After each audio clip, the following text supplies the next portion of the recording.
Andito ako sa may Maluga ngayon. Tapos ang puno na ito ay dao. At nung pumunta ako dito last time, namumunga ito. Ngayon ay ayan, pinutol na. Tapos siguro gagamitin ito para sa bahay. Kaya lang yun na nga na sayang kasi nasa gilid talaga ito ng sapa. Tapos hindi naman magagamit talaga yung puno dahil may butas dun sa loob.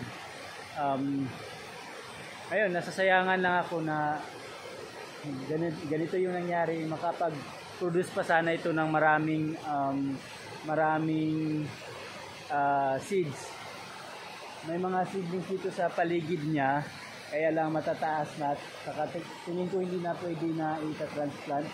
Pero may isa pa naman na dao dito sa area, nandun na sa may Kulaman, at yun yung kinunan natin last time ng bunga. Sana yun na nga na hindi na puputulin kasi ilan na lang ito eh. Oo, so ayun, nasasayangan lang talaga ako. So tingnan natin kung ano yung itsura dito sa loob.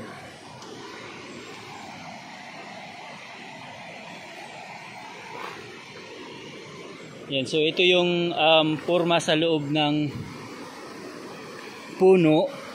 Ayan, kumbaga inaano na talaga, butas na talaga siya, pero yung nagtatrive talaga, ayan o. Yan, butas na yan. Oh. So kung makikita mo, namumunga pa rin talaga ito. Oh, so ito na lang yung nag-hold. Oh. Sa totoo lang, delikado naman talaga ito kapag ganito na may butas na sa loob yung puno. Kapag marami yung bahay, dito naman sa area is nasa trabaho ng tao at wala namang delikado dito. So sayang lang talaga. Ayan o. Tapos yung isa may butas din yan kasi parang dalawa ito na nagsasanga. Tapos may butas din yung isa. Hindi ko alam kung kukunin pa ba nila yan. Parang mahirap na ito na na i-chinso kasi naka-elevate kasi. O tapos medyo mataas at delikado din to sa tao kapag nag-chinso.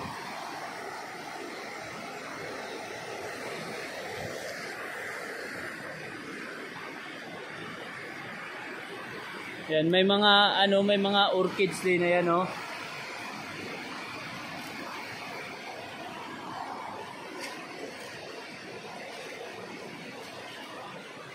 Ayan, tapos namumunga yung mga orchids. Ayan. Kuha tayo, baka i-rescue na lang siguro itong mga ibang orchids. Sayang.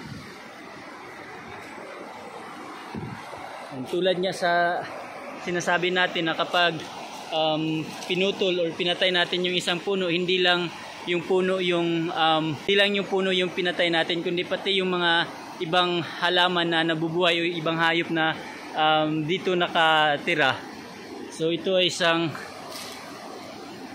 orchids. I'm sure namulaklak ito last time kasi namumunga na. Ayan, may mga maliliit na yung pods niya. Ayan.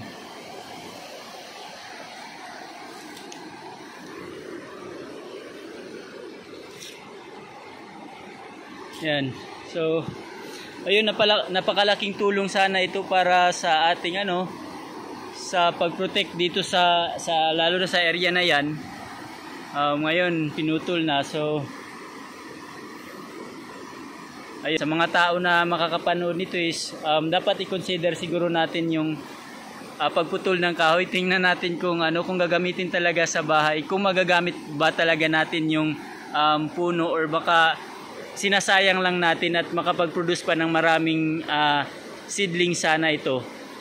So sana pahalagahan natin yung mga natitirang native trees natin. So yun lang. Maayong adlaw.